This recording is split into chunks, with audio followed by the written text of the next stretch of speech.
Good afternoon, family. Okay, so I'm coming by with your word for today. And your word for today is accountability.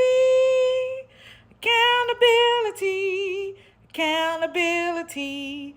Accountability. Accountability. Accountability.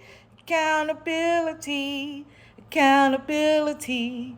Okay, before we get into it, let's look up the definition of the word.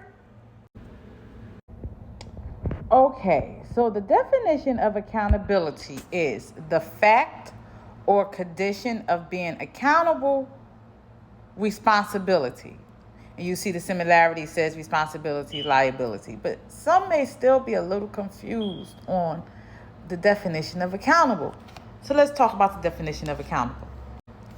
The definition of accountable: a person, organization, or institution required or expected to justify actions or decisions. Responsible. That's the first definition. The second definition: applicable, understandable. But we still a little confused, right? So let's look up justify. Justify: show or prove to be right or reasonable. And then you see the theology definition of justify at the bottom. Now let's look up ability. Let's look up ability because the word is accountability. So let's look up ability. Ability: possession of the means or skill to do something. Capacity. Okay.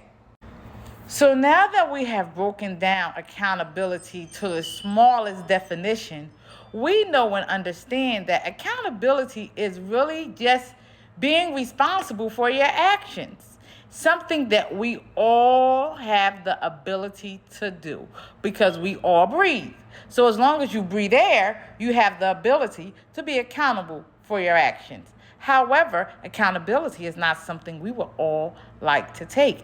I told someone a couple of months ago that accountability should have been carved in our hearts, just like pride and ego.